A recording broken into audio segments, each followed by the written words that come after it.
Good evening.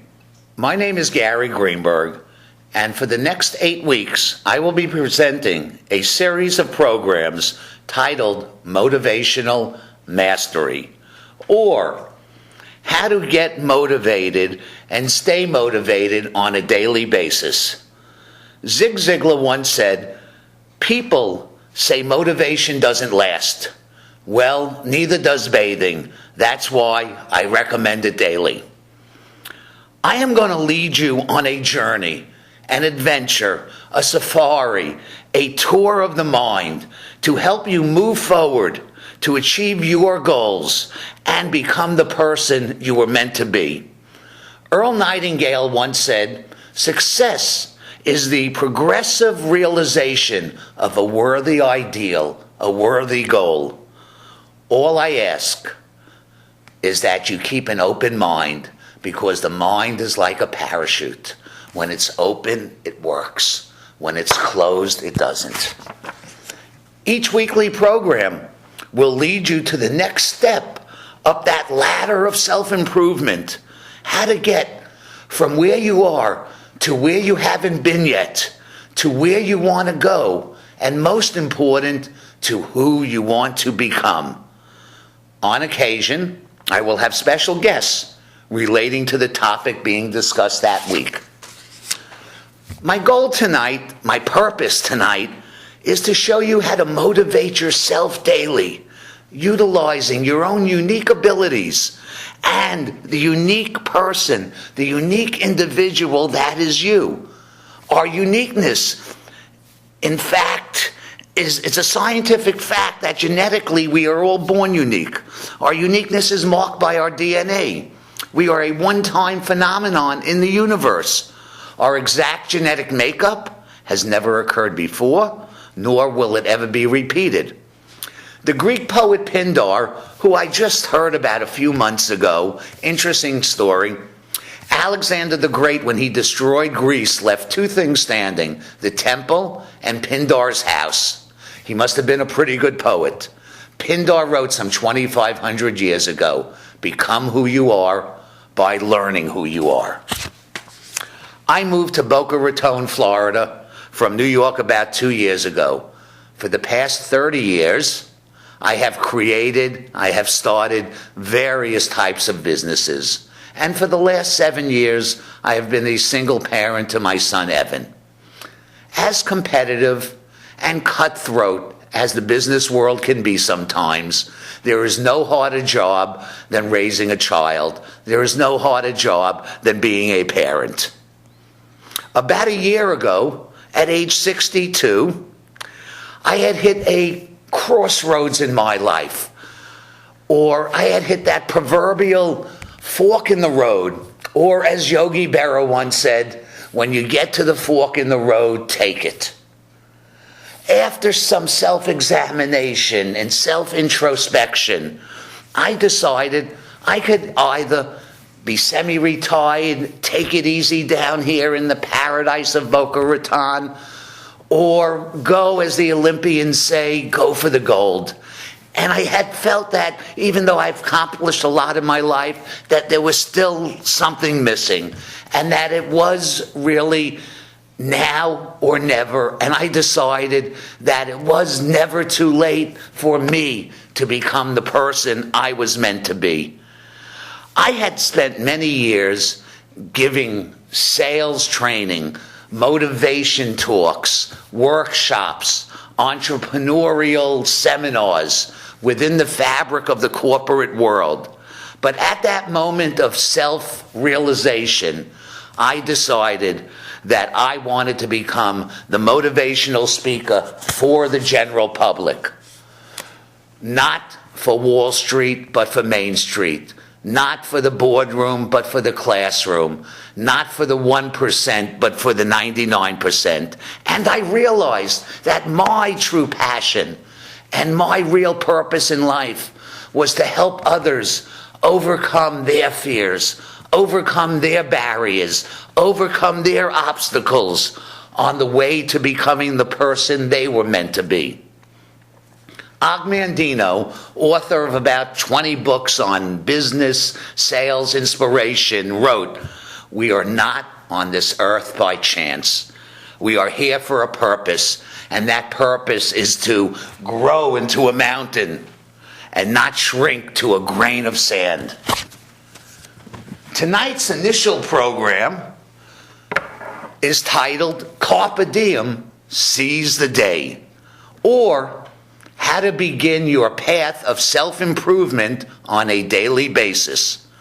Winston Churchill once said, "Continuous effort, not strength or intelligence, is the key to unlocking your potential." That's the key. Continuous, persistent effort. Confucius, whose family still receives royalties from all those fortune cookies, said, "It does not matter how slowly you go, as long as you keep going, as long as you do not stop." People ask me all the time, "Gary, where do I start? How do I become a better me? How do I move forward to realize my potential?" All high achievers in life live each day with a sense of reality. I meet and speak to too many people that live in a fantasy world about their lives. Understand, you are at war. First and foremost, to improve yourself. That is where the real battle begins. So, how do you start? Here's a tip. Many years back, high up in the mountains of the Himalayas, a monk said to me, gave me some very sage advice. It was actually Donnie from Brooklyn, but the advice is still profound. Donnie said, "Gary, if you want to improve yourself, get up an hour earlier." I said, "Donnie, you're nuts. I like my sleep." He said, "Gary, do you want to improve yourself?" And I said, "Yes, Donnie, I do." He said, "Get up an hour earlier and read for 30 minutes and think for 30 minutes." Read? Read what? The sports pages? He goes, "No. Read about your work. What type of work do you do?" And I told him, and he said, "Read about your products, read about your company, where your company's going, where your company's been, read about your competition. You can be more productive at work. Read about human behavior. We all deal with other people, other humans, most of them." The best book still written is 100 years old. Dale Carnegie, How to Win Friends and Influence People. Read something inspirational. Every sports team has a million inspirational slogans in their locker rooms. The football teams go out of the tunnel onto the field and there's all these read something inspirational. And most important, read about the great people in the history of this world, the masters of their fields, from Da Vinci to Darwin to Edison to Einstein to all the Roosevelts to Lincoln to Churchill. Because once you start reading about great people, some of that greatness rubs off. I guarantee you that. And then think for 30 minutes. Start by thinking about, what is your goal for today? What is your goal for this week? What is your goal for the next month, the next year, where do you see yourself 2 to 5 years from now? Think about how you can be a better parent or be a better son or daughter. Think about how you can help others, how you can contribute to society, because we're all in this together. Think about your philosophy of life. Think about what you want your legacy to be. You know, it's great to make money. Think about making money. I'm all for making money. But I will tell you this. I have yet to see a U-Haul follow a hearse to the cemetery. If you take this hour a day, and I will tell you something, that in the early morning, there's something magical about that hour in the early morning when there's peace. In our little area where we live anyway, there's peace in that morning hour. Maybe not in Syria and maybe not in Baghdad, but there's peace in that hour in the morning. And it's a magical time, no distractions. If you take that hour a day, but whenever it is, it's only 4% of your day.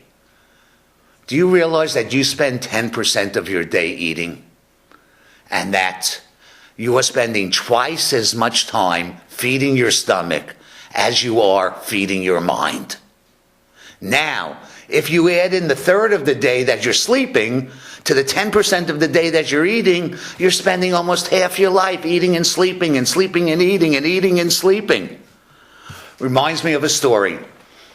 About 5 years ago, I'm at a Chinese restaurant with a bunch of people, and we're sitting next to a table of three older couples, and can overhear the conversation. And this guy, one of the guys, George, says, "Fred, you're 92 years old. Do you have any regrets?"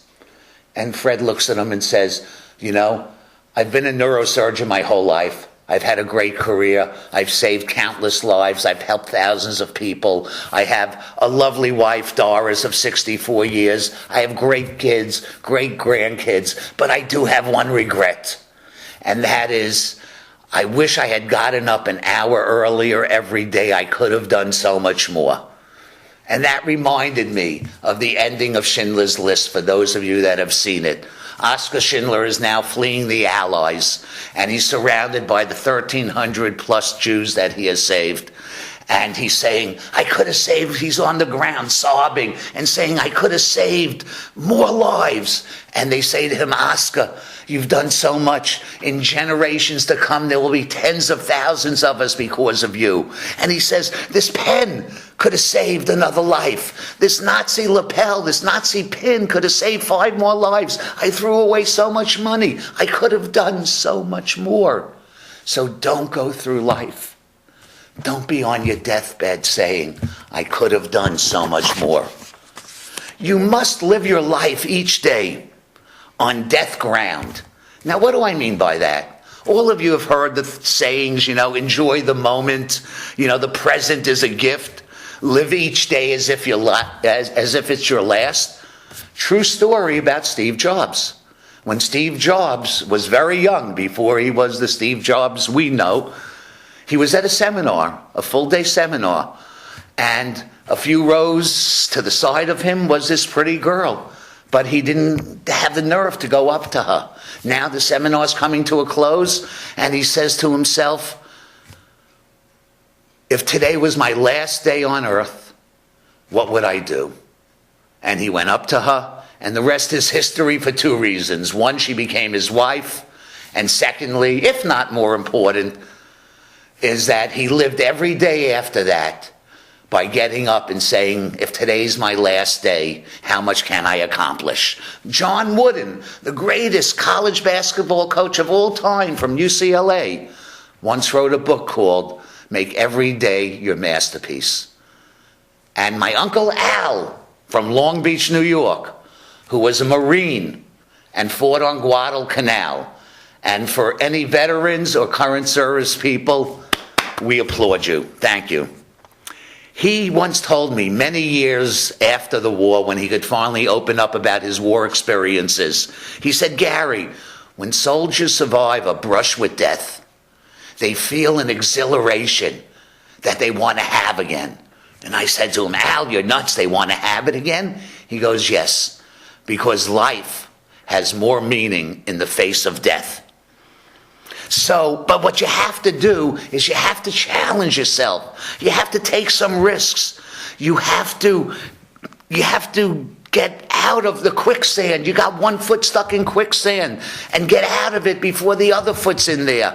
Janis Joplin wrote a great song called "Ball and Chain." You got to get rid of that ball and chain. You have to get out of your comfort zone and enter the zone of the unknown. Einstein once defined lunacy as doing the same thing over and over and expecting a different result. You have to do the opposite. Speaking of the opposite, there was a great Seinfeld episode. George, Elaine, and Jerry are sitting at the table in their usual coffee shop. And Jerry says to George, "George, how's life going?" And George says, it's not going well at all, Jerry. It's horrible. Things are not working out." And Jerry says, "Well, why don't you just do the opposite?" And George shrugs it off. The waitress comes over to take their order and says, "George, you want your usual tuna salad today?" And George thinks about it and says, "No, you know what? I'm going to have chicken salad today. And Jerry said, good for you. That's the opposite, George. And Jerry then says, George, look at that beautiful woman sitting all alone on the by the counter. Why don't you go up to her? George says, I'm not going up to her. I got no shot with her. Jerry says, do the opposite. So George walks up to her, taps her on the shoulder, and says, you know, my name is George Costanza. I have no money, I have no job, and I live with my parents in Queens, but I think you're very pretty. And she goes, George, I appreciate your honesty. I think you're cute as well. Here's my phone number. So do the opposite. Challenge yourself. Get out of your comfort zone. Nothing is more important than to have the bravery to lead your own life. And I promise you, if you do, freedom of the mind, courage lives on the other side of your fears. Amelia Earhart used to call her fears paper tigers, and that's all they are. And FDR put it best. The only thing you have to fear is fear yourself.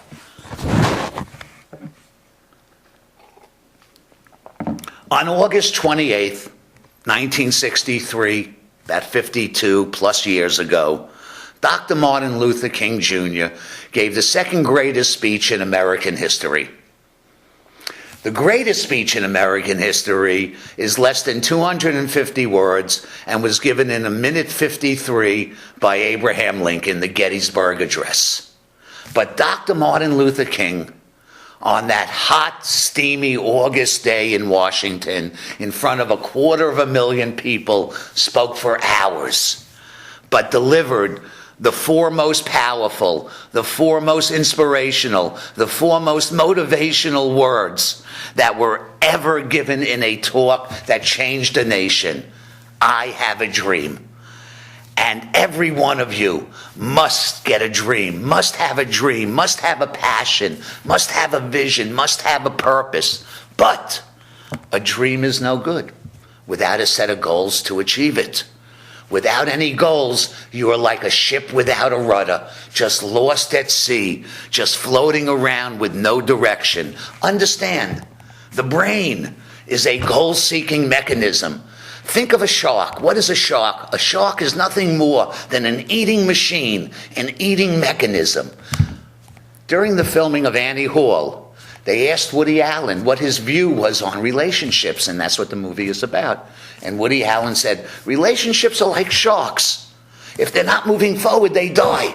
And I can attest to many dead relationships. But your brain is the same way. It's a goal-seeking machine. It's a goal-seeking mechanism. And if it's not moving forward every day, it's not going to die, but it'll stagnate on you, just waiting for the body to catch up. Springsteen, that's Bruce Springsteen, calls the mind the river of life, the river of hope, the river of transformation, but you have to work at it. Aristotle, a pretty smart guy, thought that life was defined by movement. What does not move is dead. What has speed and mobility has more possibilities, more energy, more life. Understand, the most important business that any of us have is the business of our own life. Life is a skill set. Learn how to design your own life. Don't be a prisoner of the past. Instead, become the architect of your future. Do not live in a prison of your own mind. Free yourself. And how do you do that? You start by reading and thinking every day. And if you do, I promise you will be starting a special journey, a special adventure, a first step on the yellow brick road, a first step to self-improvement, a first step to becoming a better you. But I will guarantee one thing. This will not be easy. Change never is. Nothing worthwhile is ever easy. You've heard all these sayings before. No pain, no gain. No victory without a struggle. Winners never quit and quitters never win. But you must go to war with yourself. You will have to first and foremost fight yourself internally. You're going to have to fight your own fears, your own insecurities, your own lack of resolution in seeing things through to improve yourself. But remember, your courage, your freedom lives on the other side of your fears.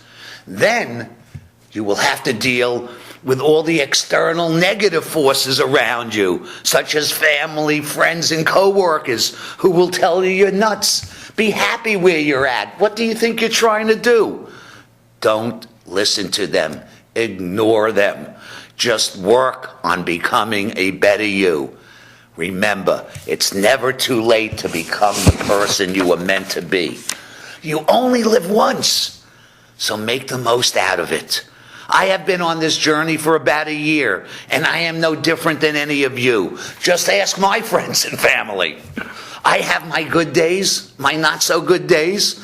I have my fears, my weaknesses, but more important, I have my dreams, my visions, my goals. And as Sinatra once sang, I've been up and down and over and out, but I did it my way.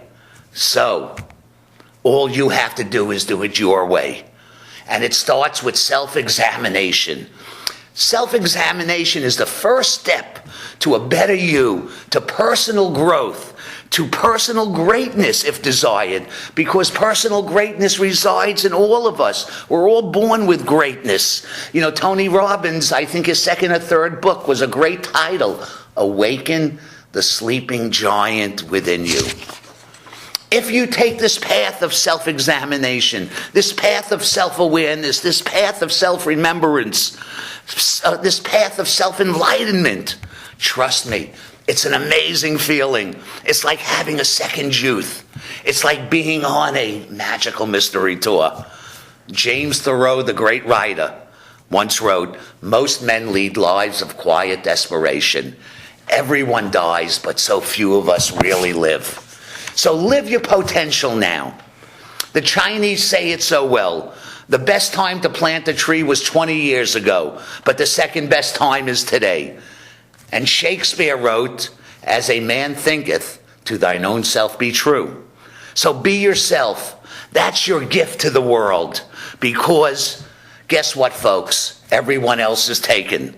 Napoleon, who every military expert considered the greatest general of all time, once said, "Space you can always recover, but time lost you cannot." So act right now, this very evening, or at least tomorrow, can be the first day of a new beginning, the first day of your magical journey. And as the great philosopher Yoda said, do or do not, there is no try. God bless the Rolling Stones. At 70 plus, still touring and singing my favorite Stone song, you can't always get what you want, but if you try, you just might find you can get what you need. And Mark Twain said it so well. The two most important days in your life are the day you were born and the day you figure out why. To conclude tonight with a little story. During the Middle Ages, 3 stonemasons were observed in the city of Cologne, Germany, doing their work. The onlooker asked the first mason what he was doing, and he looked up and answered, "I am shaping stone." The next mason was asked the same question, and he replied, "I am making a wall." But when the third mason was given the question, he proclaimed proudly, "I am creating a cathedral." And you are here on this planet to create the cathedral of your life. The only limit to your realization, to your achievement of tomorrow, is your doubts and fears of today. Thank you for watching, and tune in next week, same time, same channel, for the next program, The 3 P's of Possibility. See you then, and remember, seize the day.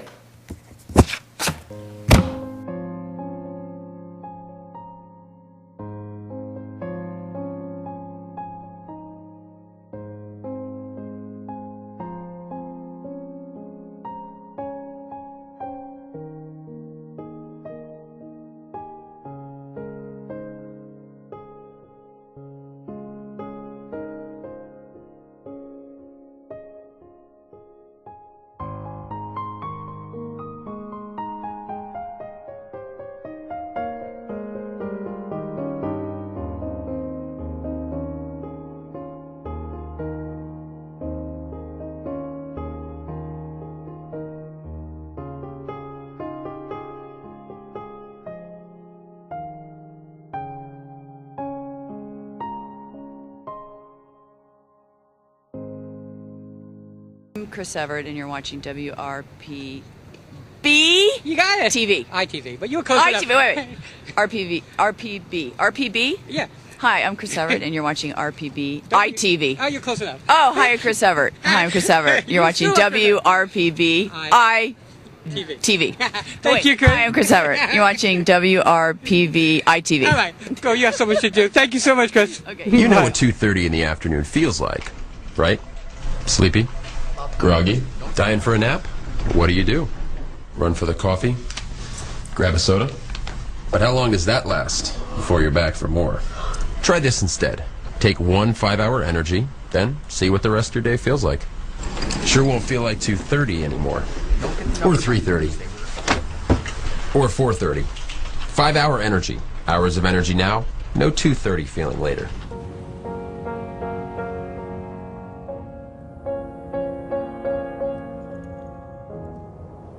I think it's human nature to want to explore. To find your line and go beyond it.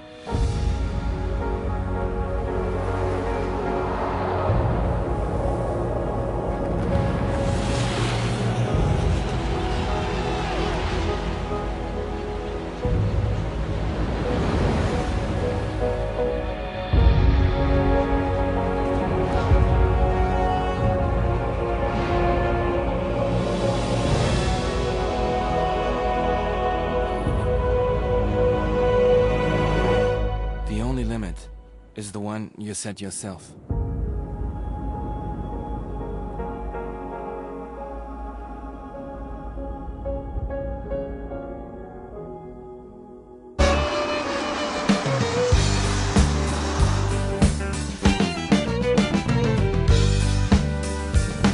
Well, I flew into Austin, took me all day. Friend called to go out and I said okay. Met me a gal, boy, she's so fine. She's a partying gal. Tito soda and Tito soda and Tito soda and lime. You know what 2:30 in the afternoon feels like, right? Sleepy? Groggy? Dying for a nap? What do? Run for the coffee? Grab a soda? But how long does that last before you're back for more? Try this instead. Take one 5-hour energy, then see what the rest of your day feels like. Sure won't feel like 2:30 anymore. Or 3:30. Or 4:30. 5-hour energy. Hours of energy now, no 2:30 feeling later.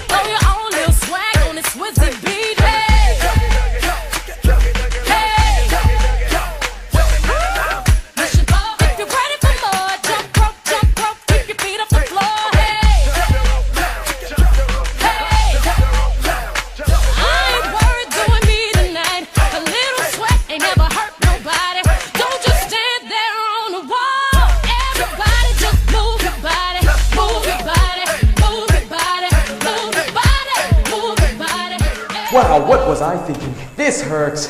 Oh no, girls. Keep it cool, eye contact. They see me. They see me. Ow, ow, ow, ow, ow, ow, ow, ow, ow. Look, he's getting a mommy tattoo. Ow, ow, ow. Am I crying? I'm not crying. Am I crying? Sweating on the inside? Handle it on the outside with new Speed Stick Power. I love her so much. Aww. Speed Stick, don't sweat it, handle it.